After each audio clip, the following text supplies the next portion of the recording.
नमस्कार दोस्तों, डेट आज की 9 अगस्त 2025 है। स्वागत है आपका एडिटोरियल डिस्कशन में। 3 इश्यूज डिस्कस करेंगे, तीनों इंपॉर्टेंट इश्यूज हैं। सबसे पहले आर्टिकल डिस्कस करेंगे हम, जो ट्रंप ने टैरिफ लगाए हैं ना, क्या इंडिया का किस लेवल तक असर होगा उन टैरिफ से और इंडिया की स्ट्रेटजी क्या होनी चाहिए, वो सारी चीज़ें। इससे संबंधित एक आर्टिकल हमने डिस्कस किया था, लेकिन ये भी इंपॉर्टेंट आर्टिकल लगा, आज द हिंदू में आया है, तो इसे भी हम डिस्कस करेंगे।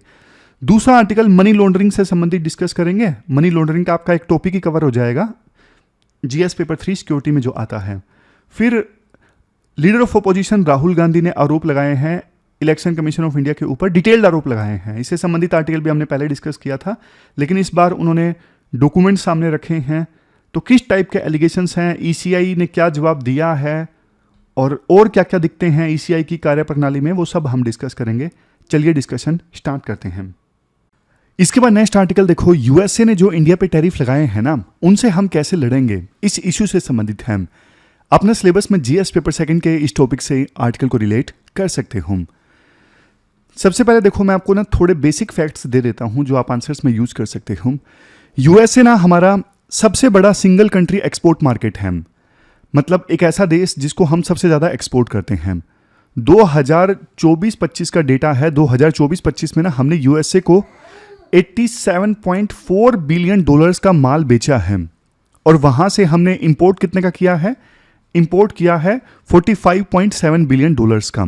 इसका मतलब है इंडिया की साइड से तो $41.7 बिलियन का ना ट्रेड सरप्लस है, समझ रहे हो। लेकिन ना यूएसए में ये एक डोमेस्टिक कंट्रोवर्सी बन जाता है। ट्रंप बार बार ये क्वेश्चन उठाते हैं कि इंडिया, चाइना जैसे ऐसे देश हैं जो हमारी मार्केट का फायदा उठा रहे हैं, लेकिन हम वहां पे माल नहीं बेच पा रहे हैं।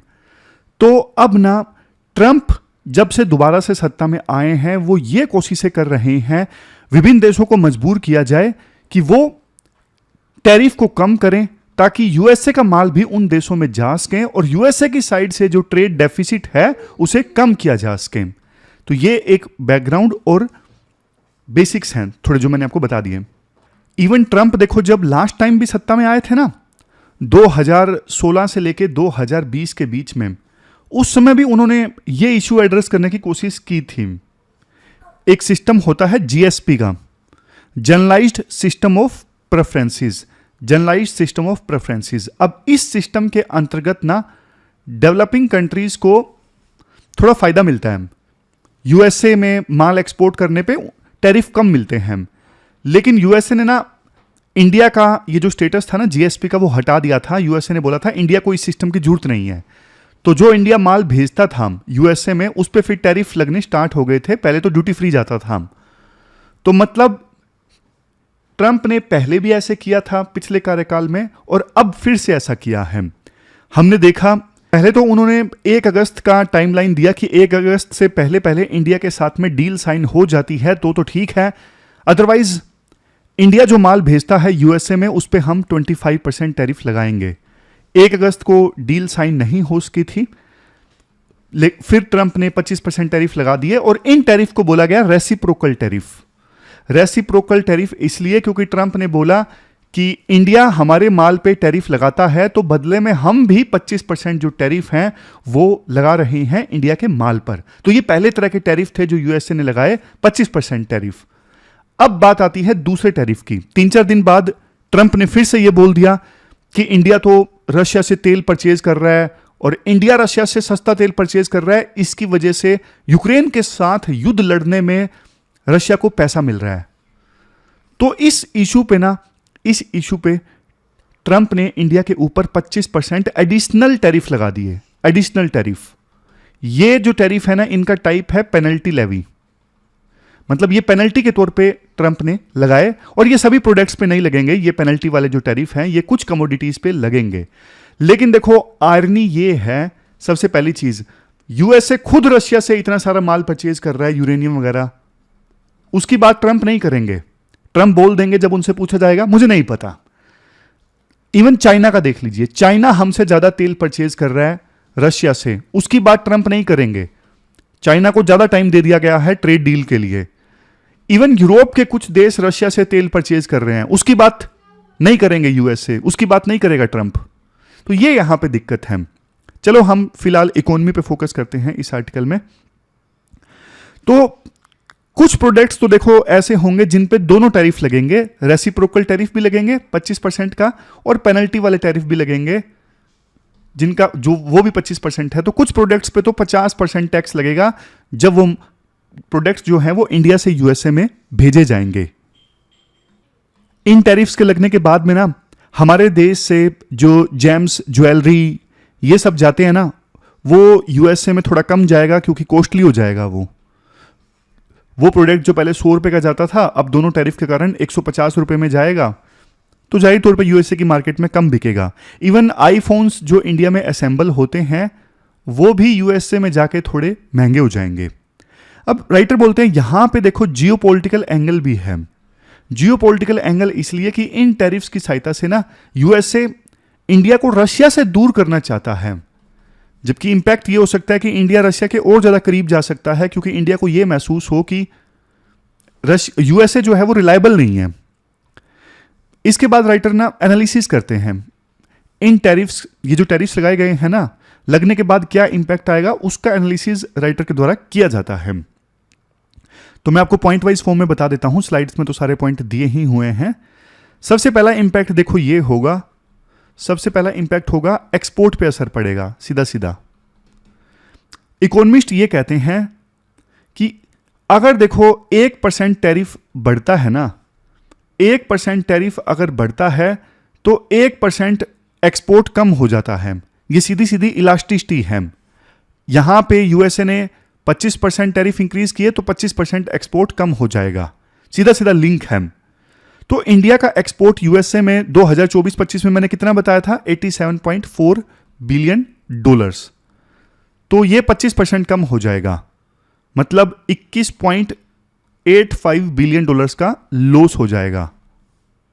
जब देखो सीधा सीधा इतना एक्सपोर्ट यूएसए में कम हो जाएगा तो फिर इसका असर किस पे पड़ेगा, इसका असर पड़ेगा करंट अकाउंट डेफिसिट पे।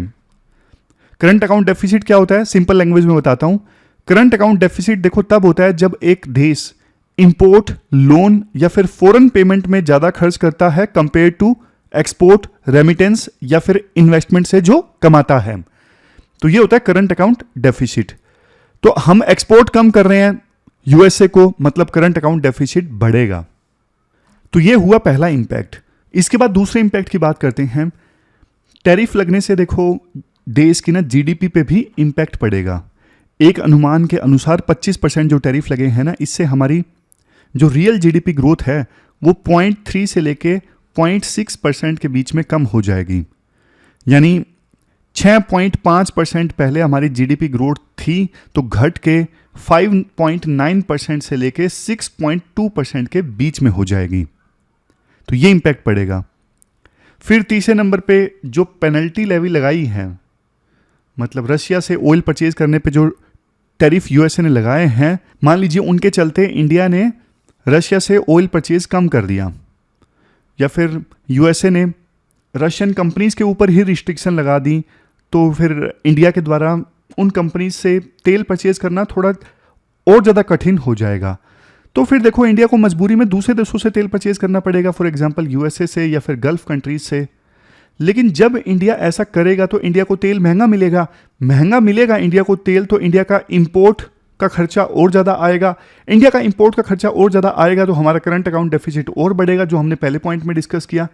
और इसके अलावा फ्यूल जब देखो हमारे देश में महंगा आएगा तो आपको पता है फ्यूल के रेट बढ़ते हैं तो फिर सभी प्रोडक्ट्स के रेट बढ़ते हैं।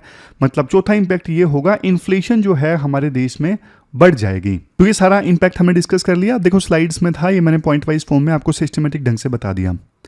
अब राइटर बोलते हैं यहाँ पे ना 3 डायमेंशंस अभी और हैं जो कहती हैं कि इंडिया पे उतना बैड इंपैक्ट नहीं आएगा जितना मीडिया बता रही है। वो इसलिए, सबसे पहले तो इंडिया ने कुछ न्यू एफटीए साइन किए हैं, कुछ नए फ्री ट्रेड एग्रीमेंट इंडिया ने साइन किए हैं, जैसे यूके के साथ में साइन किया है, यूएई के साथ में, और यूरोपियन यूनियन के साथ बात चल रही है। जल्द ही यूरोपियन यूनियन के साथ भी हमारा फ्री ट्रेड एग्रीमेंट साइन हो सकता है।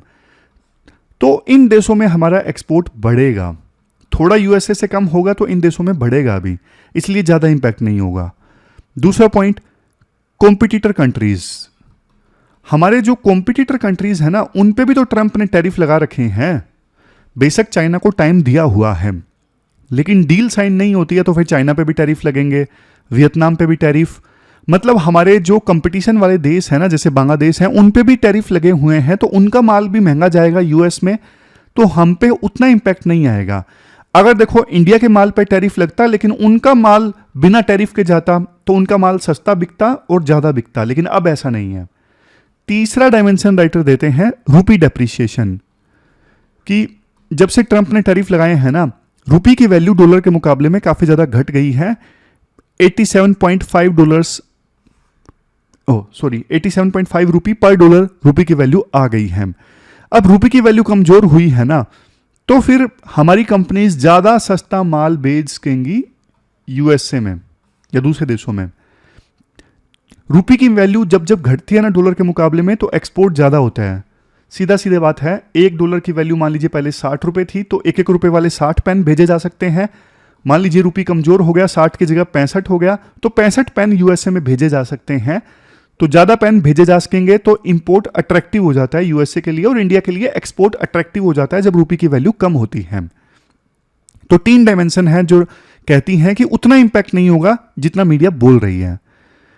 अब इंडिया के लिए क्या पॉलिसी ऑप्शंस हैं, क्या पॉलिसी ऑप्शंस इंडिया के लिए हैं, पॉइंट वाइज फॉर्म में ही बता देता हूं सारे, मतलब स्लाइड्स में सब दिए हुए हैं पॉइंट। सबसे पहला पॉइंट इंडिया के लिए है, इंडिया करे नेगोशिएशन, इंडिया टफ नेगोशिएशन करे, कुछ सेक्टर्स पे तो बिल्कुल कॉम्प्रोमाइज ना करे। जैसे देखो एग्रीकल्चर है जिसकी यूएसए डिमांड कर रहा है, हम हमारे देश का एग्रीकल्चर मार्केट नहीं ओपन कर सकते यूएसए के लिए। एग्रीकल्चर है या फिर ऐसे सेक्टर्स जिससे हमारे स्मॉल मीडियम एंटरप्राइजेस के ऊपर इम्पैक्ट पड़े, उनसे कॉम्प्रोमाइज किए बिना इंडिया नेगोशिएशन जारी रखे यूएसए के साथ में। दूसरा, export diversification, free trade agreement हमने कुछ साइन किए हैं, लेकिन कुछ और ज़्यादा जल्द से जल्द इंडिया साइन कर सकता है। माल यूएसए नहीं जाएगा तो कहीं और तो जाए कम से कम। तीसरा, टैरिफ रैशनलाइजेशन, क्या है टैरिफ रैशनलाइजेशन, ये सबसे इंपॉर्टेंट पॉइंट है यहाँ पे। राइटर बोलते हैं अगर देखो इंडिया में इंपोर्ट टैरिफ हाई होते हैं ना, मतलब हम दूसरे देशों से माल इंपोर्ट कर रहे हैं और उस पर इंडिया ने मान लीजिए 40% टैरिफ लगा रखा है, तो इसका इंपैक्ट फिर एक्सपोर्ट पे भी पड़ता है। क्यों? क्योंकि देखो इंडिया में बहुत सारी कंपनीज ना रॉ मटेरियल इंपोर्ट करती हैं, रॉ मटेरियल पे 40% टैक्स लगा, यानी 100 रुपये की चीज़ 140 में आई। अब उसी का यूज़ करके आपको फर्दर एक्सपोर्ट करना है, तो एक्सपोर्ट भी महंगा हो गया। लेकिन ऐसी चीज़ें जिनका यूज़ करके हम एक्सपोर्ट करते हैं, उन पे इंपोर्ट टैरिफ कम किए जा सकते हैं ताकि उनका एक्सपोर्ट ज़्यादा हो। बात समझ गए ना? हमारे बहुत सारी कंपनीज जो प्रोडक्ट एक्सपोर्ट करती है ना, तो वो इंपोर्ट डिपेंडेंट है। पहले इंपोर्ट करेंगे रॉ मटेरियल, फिर उसका यूज करके एक्सपोर्ट होगा। लेकिन जो रॉ मटेरियल इंपोर्ट हो रहा है उस पर टैरिफ ज्यादा होगा तो एक्सपोर्ट कम होगा, तो उस पर टैरिफ सरकार कम कर सकती है, टैरिफ को रैशनलाइज कर सकती है। तो ये पॉलिसी ऑप्शंस इंडिया के लिए हैं। अब बात करते हैं लॉन्ग टर्म क्या ऑप्शंस हैं। लॉन्ग टर्म तो देखो यही है, WTO को रिवाइव करो। पहले ये सारे मामले WTO में जाते थे, लेकिन अब तो WTO का डिस्प्यूट रेजोल्यूशन मैकेनिज्म ठप पड़ा है। तो लाइक माइंडेड कंट्रीज जैसे EU है, जापान है, इन देशों के साथ में मिलकर इंडिया WTO में रिफॉर्म लाने के लिए पुश कर सकता है। दूसरा पॉलिसी ऑप्शन इंडिया के लिए ये है, रीजनल पैक्ट इंडिया ज़्यादा से ज़्यादा साइन करे। जैसे RCEP है जो इंडिया ने पहले साइन नहीं किया था, 15 मेंबर्स हैं RCEP के, एन मौके पे इंडिया साइन नहीं कर सका था। तो ऐसे एग्रीमेंट्स फिर से ज्वाइन करने पे इंडिया को विचार करना होगा।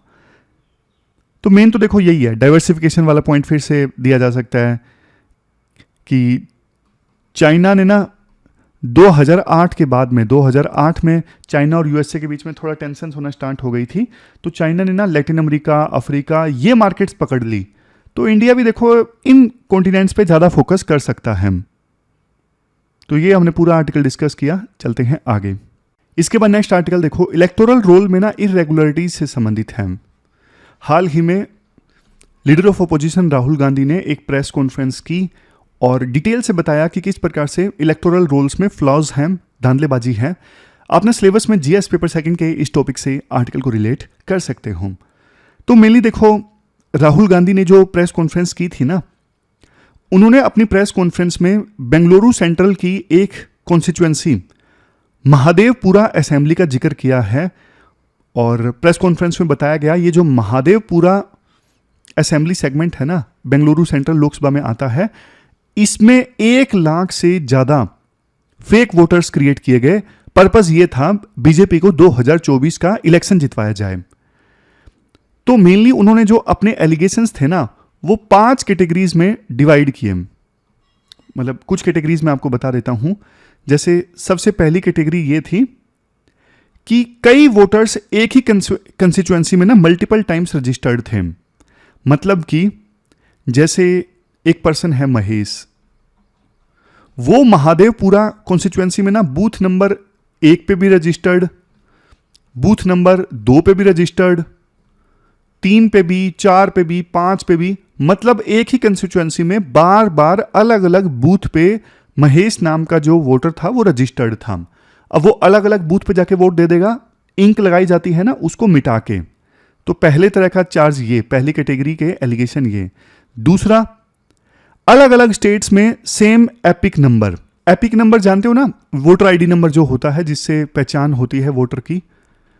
अब ये वोटर आईडी नंबर जो है, एपिक नंबर जो है, वो यूनिक होना चाहिए।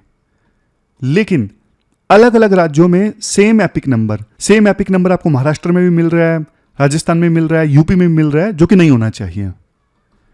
तीसरा एलिगेशन ये रहा, एक ही एड्रेस पे बहुत ज्यादा वोटर्स। फॉर एग्जांपल कोई एड्रेस है 282 शिव कॉलोनी फॉर एग्जांपल। अब ये जो घर है ना, इस पे मान लीजिए 100 वोटर रजिस्टर्ड हों। क्या ये पॉसिबल है? नहीं पॉसिबल है। मतलब आप बोलोगे ज्वाइंट फैमिली है। भाई ज्वाइंट फैमिली कोई 200 गज के 100 गज के प्लाट में थोड़ी ना 100 लोग रह सकते हैं। तो ये देखा गया कि एक घर में 100 वोटर्स रजिस्टर्ड। चौथा पॉइंट, चौथा टाइप के एलिगेशन, बूथ स्लिप्स में सेम पर्सन के मल्टीपल वोट। फॉर एग्जांपल एक बूथ की बूथ स्लिप्स हैं, लेकिन एक जो पर्सन के वोट्स हैं ना वो मल्टीपल हैं। समझ गए? एक ही पर्सन काफी बार वोट दे सकता है उसी बूथ में, क्योंकि उसकी बार बार डुप्लीकेशन है। तो ये अलग अलग तरह के एलिगेशन थे जो राहुल गांधी के द्वारा लगाए गए, और उन्होंने एक कॉन्स्टिट्यूएंसी का जिक्र किया, महादेवपुरा, जो बेंगलुरु सेंट्रल में आता है।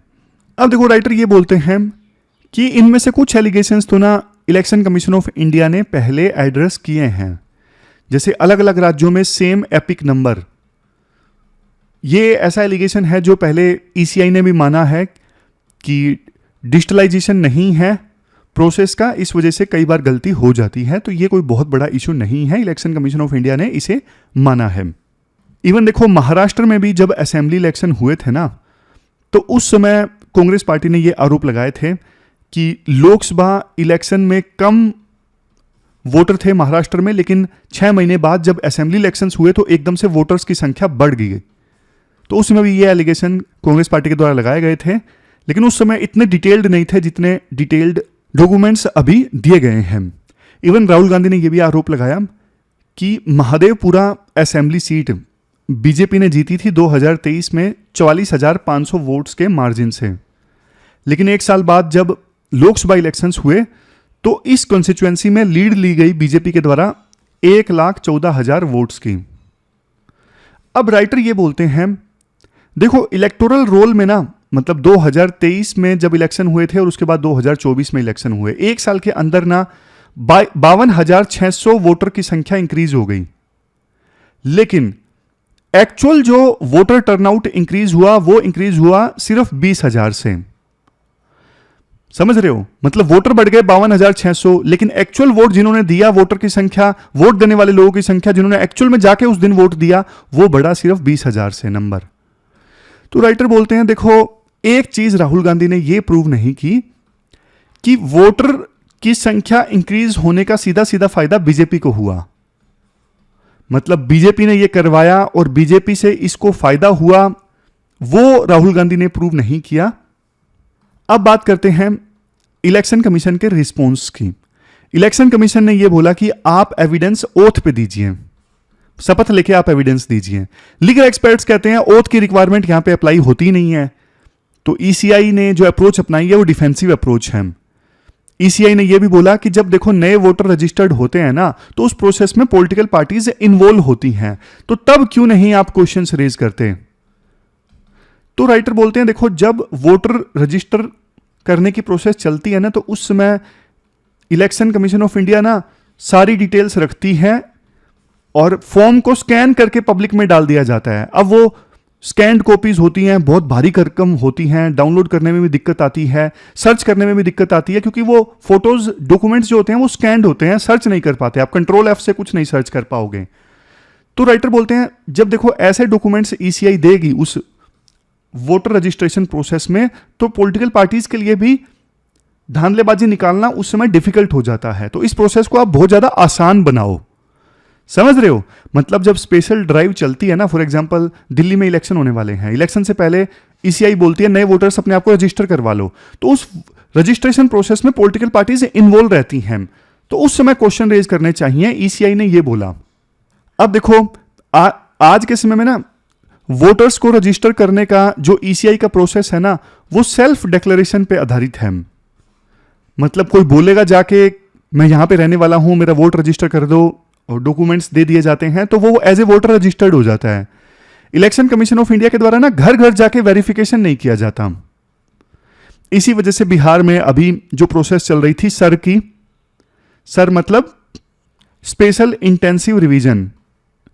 स्पेशल इंटेंसिव रिवीजन में क्या होता है कि घर घर जाके वेरिफिकेशन हो कि कोई वहां पे रह रहा है या नहीं रह रहा है, और फर्जी वोटर्स को आइडेंटिफाई किया जा सके।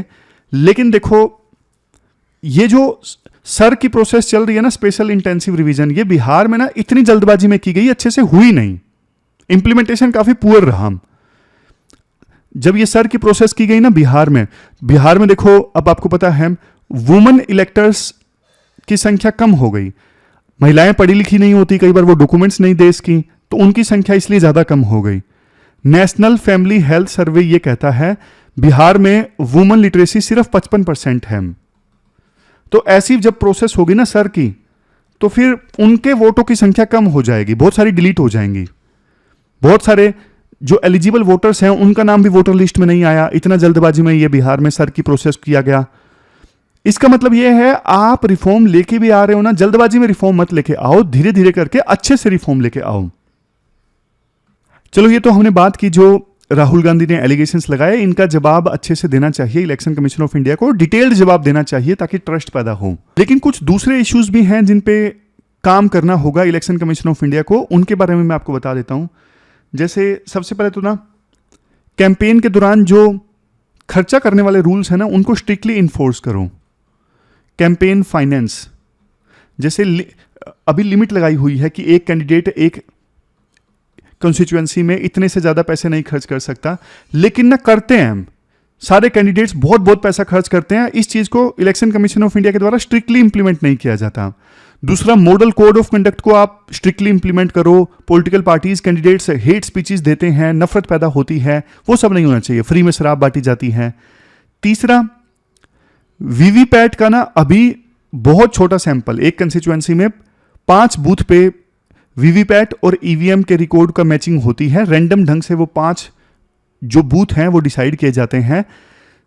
सबसे पहले ये सैंपल बड़ा होना चाहिए, 5 नहीं ज्यादा बूथ पे वीवीपैट का डेटा और ईवीएम का डेटा मैच होना चाहिए, और ट्रांसपेरेंसी होनी चाहिए इन बूथ का चुनाव क्यों किया गया। चौथे नंबर पे वीवीपैट के अंदर सिंबल्स को लोड किया जाता है ना, वीवीपैट मशीन्स में सिंबल्स को लोड किया जाता है, इसकी इंडिपेंडेंट ऑडिटिंग होनी चाहिए क्योंकि टेक्निकल सेफगार्ड्स कम हैं। नेक्स्ट पॉइंट, बूथ पे सीसीटीवी फुटेज जो है वो रिटेन नहीं किया जाता, वो आसानी से पब्लिक के लिए अवेलेबल नहीं होता जो बूथ का सीसीटीवी फुटेज है। वोटर्स भी आसानी से सीसीटीवी फुटेज हासिल कर सकें बूथ का, ये प्रोसेस होनी चाहिए। फिर है 6th, वोटिंग के बाद जो फाइनल टर्नआउट है ना, वो जल्द से जल्द पब्लिक के सामने रिलीज होना चाहिए, उसमें डिले नहीं होना चाहिए। तो ये सारे जो पॉइंट्स हैं वो रिकमेंड किए जाते हैं राइटर के द्वारा। चलते हैं आगे। इसके बाद नेक्स्ट आर्टिकल देखो, मनी लॉन्ड्रिंग से संबंधित है। अपने सिलेबस में जीएस पेपर सेकंड के इस टॉपिक से आर्टिकल को रिलेट कर सकते हो। सबसे पहले थोड़े बेसिक्स की बात कर लेते हैं। मनी लॉन्ड्रिंग का मतलब क्या होता है? मनी लॉन्ड्रिंग का मतलब होता है काले धन को सफेद करना। जैसे देखो, कोई ड्रग डीलर है या फिर करप्ट पॉलिटिशियंस हैं, वो इलीगल तरीके से पैसा कमाते हैं, जैसे ड्रग्स बेच के या फिर रिश्वत से। अब वो ना इस पैसे को डायरेक्टली यूज नहीं कर सकते, क्योंकि डायरेक्टली यूज करेंगे तो पकड़े जाएंगे कि तुमने ये पैसा कहां से कमाया, रिश्वत लेके, तो वो पकड़े जाएंगे। तो वो इस पैसे को ना इस प्रकार से फाइनेंशियल सिस्टम में घुमाते हैं ताकि ना ये लीगल लगे। इसी प्रोसेस को कहा जाता है मनी लॉन्ड्रिंग, यानी ब्लैक मनी को व्हाइट मनी में कन्वर्ट करना। अब मैं आपको बताऊं थोड़ा सा कंटेक्स्ट, ये जो मनी लॉन्ड्रिंग का टर्म है ये आया कहां से था। ये देखो 1920s में ना यूएसए से आया। तो उस समय ना गैंगस्टर हुआ करते थे, जैसे एक गैंगस्टर थे एल कैपोन। अब इन्होंने क्या किया, इन्होंने ना अपने इलीगल पैसे को छुपाने के लिए ना लॉन्ड्रोमैट्स इस्टेब्लिश कर दिए। लॉन्ड्रोमैट्स मतलब कपड़े की दुकानें इन्होंने इस्टेब्लिश कर दी, कपड़े धोने की दुकानें। ये क्या करते, एल कैपोन जो इलीगल तरीके से ड्रग्स बेच के या फिर शराब बेच के पैसा कमाया ना, उस पैसे को मिक्स कर दिया उस दुकान में, जो कपड़े धोने वाली दुकान थी ना, क्योंकि वहां पे कैश मिलता था काफी ज्यादा कपड़े धोने की दुकान में। तो इलीगल तरीके से जो पैसा कमाया है वो मिक्स कर दिया कपड़े धोने की दुकान के पैसे में। तो यहीं से ये नाम आ गया लॉन्ड्रोमैट्स। तो यहां से नाम निकल के आ गया मनी लॉन्ड्रिंग। मनी लॉन्ड्रिंग में देखो अब 3 मुख्य स्टेप्स होते हैं। सबसे पहला होता है प्लेसमेंट। क्या होता है प्लेसमेंट? प्लेसमेंट मतलब पैसों को ना सिस्टम में डाला जाता है। और कैसे डाला जाता है? मान लीजिए 50 लाख रुपए जो इलीगल तरीके से कमाए गए हैं उनको सिस्टम में डालना है। तो क्या किया जाता है, सीधा 50 लाख डाले जाएंगे तो स्क्रूटिनी आ जाएगी, पता लग जाएगा सरकार को। 5-5 लाख रुपए 10 लोगों के अकाउंट में डाल दिए जाते हैं। 5-5 मतलब बड़े अमाउंट को छोटे अमाउंट में डिवाइड करके अलग अलग अकाउंट्स में पैसा डाल दिया जाता है। इसे बोलते हैं स्मर्फिंग। क्या बोलते हैं? स्मर्फिंग। अब आता है दूसरा स्टेप। पहले स्टेप में क्या हुआ, सिस्टम में डाल दिया, प्लेसमेंट हो गया। अब दूसरा स्टेप होता है लेयरिंग, मतलब परत पर परत बना दी जाती है उन पैसों की। अब देखो सीधा 50 लाख रुपए डाले गए हैं, मतलब बेशक छोटे छोटे अमाउंट में डाले गए हैं, लेकिन आसानी से ओरिजिन ट्रेस किया जा सकता है कि पैसा कहां से आया, किसने डाला। तो अब ना इस पैसे को जबरदस्त घुमाया जाएगा।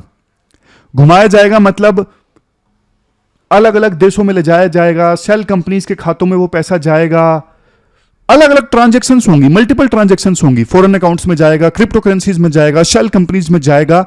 इतना ज्यादा उस पैसे को घुमाया जाएगा कि उसका ना असली ओरिजिन ट्रेस करना ही डिफिकल्ट हो जाएगा। समझ गए? जैसे एग्जांपल आपको देता हूं, एक स्मगलर अपना पैसा दुबई के एक फेक कंपनी के अकाउंट में भेजता है, फिर वहां से लंदन भेजता है, वहां से स्विट्जरलैंड भेजता है, इतना घुमा देता है कि फिर उसको ट्रैक करना डिफिकल्ट हो जाता है। फिर तीसरा स्टेप होता है इंटीग्रेशन, मतलब वो पैसा इतना ज्यादा घुमा दिया गया, लेकिन अगर उसको वापस भी तो लाना है ना। इंडिया का स्मगलर है, उसको पैसों को तो इंडिया में आवश्यकता है, तो वो पैसों को इकट्ठा करके बाद में फिर से इंडिया में लाएगा और उस पैसे का फिर इस्तेमाल किया जाएगा कोई लग्जरी फ्लैट परचेज करने में या फिर लग्जरी कार परचेज करने में। अब आमतौर पे ये जो लग्जरी फ्लैट, लग्जरी कारें परचेज की जाती है ना, फिर ये किसी और के नाम पे परचेज कर ली जाती हैं, कोई शेल कंपनी के नाम पे परचेज कर ली जाती हैं, या फिर फेक पर्सन क्रिएट कर दिया जाता है जो एग्जिस्ट ही नहीं करता, या फिर ड्राइवर वगैरह के नाम पे पैसा ट्रांसफर करके उसके नाम पे चीजें परचेज कर ली जाती हैं। तो यहां पे एक और लेयर हो जाती है कि फंसेगा तो कोई और ही फंसेगा। अब इन प्रॉपर्टीज को फिर बोलते हैं बेनामी प्रॉपर्टी। बेनामी प्रॉपर्टी मतलब प्रॉपर्टी किसी और के नाम पे है, यूज कोई और कर रहा है, और जिसके नाम पे प्रॉपर्टी है उसे पता ही नहीं कि मेरे नाम पे प्रॉपर्टी है। समझ गए? तो इस प्रकार से पूरी मनी लॉन्ड्रिंग की प्रोसेस चलती है, प्लेसमेंट, लेयरिंग और इंटीग्रेशन। लेकिन देखो मनी लॉन्ड्रिंग का ना गंभीर इंपैक्ट पड़ता है हमारे देश की इकोनॉमी पर, बहुत जबरदस्त इंपैक्ट पड़ता है। फाइनेंशियल एक्शन टास्क फोर्स ये कहता है कि मनी लॉन्ड्रिंग से ना इकोनॉमी को खतरा है, ना सिर्फ क्योंकि इन्फ्लेशन वगैरह इससे बढ़ती है। अब देखो ब्लैक मनी की वजह से ही तो प्रॉपर्टी के रेट बढ़ जाते हैं। लोग अपना ब्लैक मनी छुपाने के लिए प्रॉपर्टी ज़्यादा परचेज करते हैं, इस वजह से प्रॉपर्टी की डिमांड बढ़ती है और रेट बढ़ जाते हैं। तो मनी लॉन्ड्रिंग से ना सिर्फ क्या होता है, इन्फ्लेशन आती है, बल्कि नेशनल सिक्योरिटी को भी खतरा आ जाता है, क्योंकि मनी लॉन्ड्रिंग का पैसा कई बार टेररिज्म वगैरह को फंड करने के लिए यूज होता है। इसीलिए सुप्रीम कोर्ट ने ना P Chidambaram versus ED 2019 case में यह बोला, मनी लॉन्ड्रिंग फाइनेंशियल सिस्टम और देश की सोवरेनिटी को नुकसान पहुंचाता है।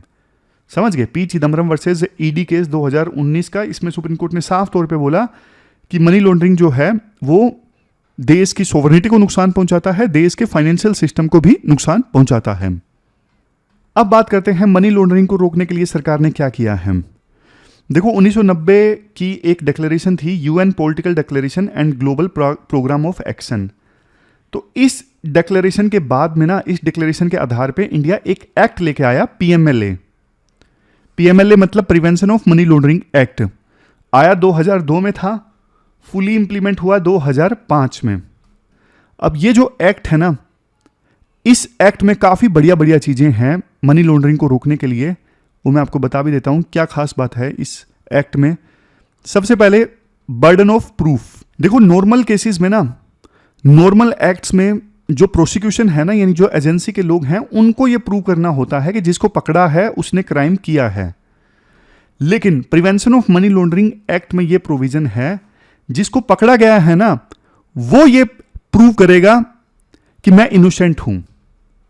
तो यहां पे प्रूव करने का बर्डन एजेंसी के ऊपर नहीं है, जिसको पकड़ा गया है, जो एक्यूज्ड है, उसके ऊपर बर्डन है प्रूव करने का कि मैं इनोसेंट हूं, मैंने कुछ नहीं किया। दूसरा पॉइंट ECIR से संबंधित है। ECIR मतलब enforcement case information report. Enforcement case information report. ED को ना केस स्टार्ट करने के लिए कोई FIR की जरूरत नहीं है, बस ये इन्फोर्समेंट केस इंफॉर्मेशन रिपोर्ट यानी इंटरनल रिपोर्ट फाइल करके इन्वेस्टिगेशन स्टार्ट की जा सकती है ईडी के द्वारा।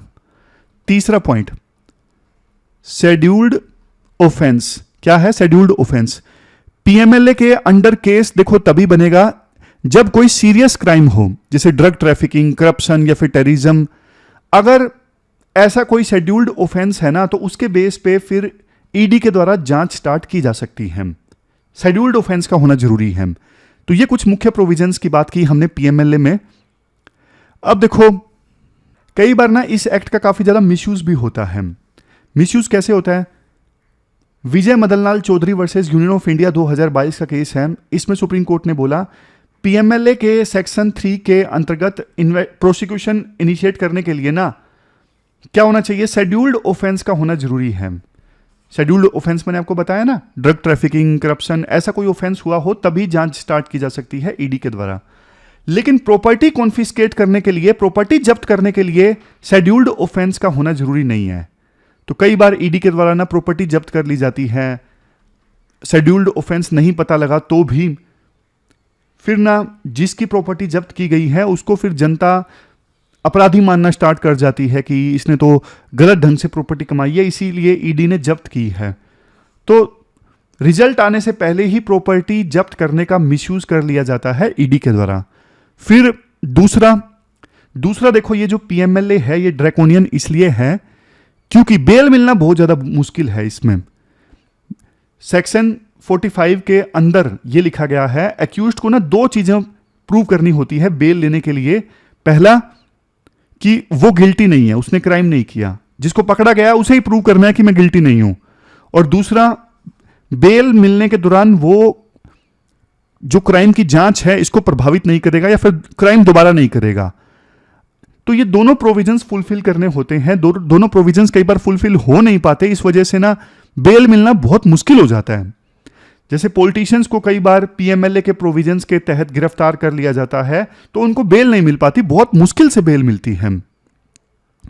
इवन देखो फाइनेंशियल एक्शन टास्क फोर्स ने ना 2020 की एक रिपोर्ट में कहा था कि स्ट्रॉन्ग मनी लॉन्ड्रिंग ला ना किसी भी देश की फाइनेंशियल इंटीग्रिटी की रीढ़ की हड्डी है। लेकिन हमारे देश में मनी लॉन्ड्रिंग संबंधित जो लॉज है ना वो स्ट्रॉन्ग तो है, लेकिन उनका मिसयूज होने की संभावनाएं भी काफी ज्यादा है। अब शुरुआत में आर्टिकल में एक बात बोली जाती है कि देखो मनी लॉन्ड्रिंग लॉज में कन्विक्शन कितना कम है। ये जो पीएमएलए है इसमें कन्विक्शन कितना कम है। ईडी ने 2015 से अभी तक मनी लॉन्ड्रिंग से संबंधित 5892 केसेस दर्ज किए हैं, लेकिन कन्विक्शन बहुत कम है। सिर्फ 15 कन्विक्शन हुए हैं। संख्या देखो बहुत ज्यादा कम है। नीरव मोदी जैसे लोग 13 हजार करोड़ का घोटाला करके चले गए, ईडी ने बस केस बना के छोड़ दिया, कुछ नहीं हुआ। फिर पोटेंशियल मिसयूज भी होता है ओपोजिशन के लीडर्स के ऊपर में मनी लॉन्ड्रिंग के एक्ट का, और इस बात को देखो कोर्ट ने भी माना है। तीसरा चैलेंज ये है कॉम्प्लेक्स ट्रांजैक्शंस। आजकल देखो मनी लॉन्ड्रिंग ना काफी कॉम्प्लेक्स हो गई है, डिजिटल तरीके से होती है, क्रिप्टो करेंसीज और बिटकॉइन का भी इस्तेमाल किया जाता है, तो इनको ट्रैक करना रिलेटिवली डिफिकल्ट होता है। फिर नेक्स्ट है मनी लॉन्ड्रिंग एंड टेररिज्म के बीच में लिंक। कई बार देखो सरकार जो है मनी लॉन्ड्रिंग और टेररिज्म के बीच में लिंक नहीं ढूंढ पाती, आजकल इस प्रकार से ट्रांजैक्शंस की जाती हैं। तो अगर सरकार चाहती है कि इन सबको रोकना है तो कुछ सॉल्यूशंस को फॉलो करना होगा। सॉल्यूशंस मैं आपको बता देता हूं कौन कौन से सॉल्यूशंस आर्टिकल में दिए जाते हैं। सबसे पहला सॉल्यूशन ये दिया जाता है जो फाइनेंशियल एक्शन टास्क फोर्स की गाइडलाइंस हैं उनको फॉलो किया जाए। फाइनेंशियल एक्शन टास्क फोर्स ने ना 40 रिकमेंडेशंस दी हैं जो एंटी मनी लॉन्ड्रिंग के लिए है। इंडिया को भी फाइनेंशियल एक्शन टास्क फोर्स की गाइडलाइंस को स्ट्रिक्टली इंप्लीमेंट करना होगा। दूसरा, डबल टैक्सेशन अवॉइडेंस एग्रीमेंट। जैसे कोई जर्मनी का पर्सन इंडिया में काम कर रहा है तो उसे इंडिया में और जर्मनी में दोनों में टैक्स ना देना पड़े, इसके लिए double taxation avoidance agreement sign होता है। तो राइटर बोलते हैं इंडिया ने ना अभी 85 कंट्रीज के साथ में double taxation avoidance agreement sign किया है। इनका यूज इंडिया कर सकता है मनी लॉन्ड्रिंग का पता लगाने के लिए। अब कुछ लोग ऐसे होते हैं ना जो फॉरेन अकाउंट्स में पैसा भेज देते हैं लेयरिंग करने के लिए, जो दूसरा स्टेप था लेयरिंग करने के लिए।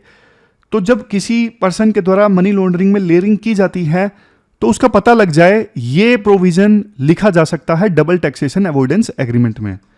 तीसरा, टेक्नोलॉजी का यूज किया जाए। अगर देखो क्रिमिनल शातिर हो गए हैं तो सरकार को भी एआई, ब्लॉकचेन इनका इस्तेमाल करना पड़ेगा सस्पिशियस ट्रांजैक्शंस को ट्रैक करने के लिए। चौथा, फास्ट ट्रैक कोर्ट्स होनी चाहिए। कन्विक्शन इतना कम है तो फास्ट ट्रैक कोर्ट होंगी तभी ज्यादा कन्विक्शन होगा। पांचवा, मिसयूज रोका जाए। पॉलिटिशियंस के अगेंस्ट जो मिसयूज होता है ना पीएमएलए का, वो नहीं होना चाहिए। नेक्स्ट है इंटरनेशनल कोऑपरेशन। मनी लॉन्ड्रिंग देखो ग्लोबल क्राइम है तो इंडिया को एफएटीएफ, यूएन, दूसरे देशों के साथ में मिलकर काम करना होगा इसे रोकने के लिए। और टेरर फाइनेंसिंग पे ज्यादा से ज्यादा फोकस किया जाए। तो ये कुछ सजेशंस राइटर देते हैं मनी लॉन्ड्रिंग को रोकने के लिए। ये थी हमारी आज की डिस्कशन। कल मिलते हैं फिर से एक नई डिस्कशन के साथ। तब तक आप अपना ध्यान रखिए, अच्छे से पढ़िए। Thank you very much for discussion.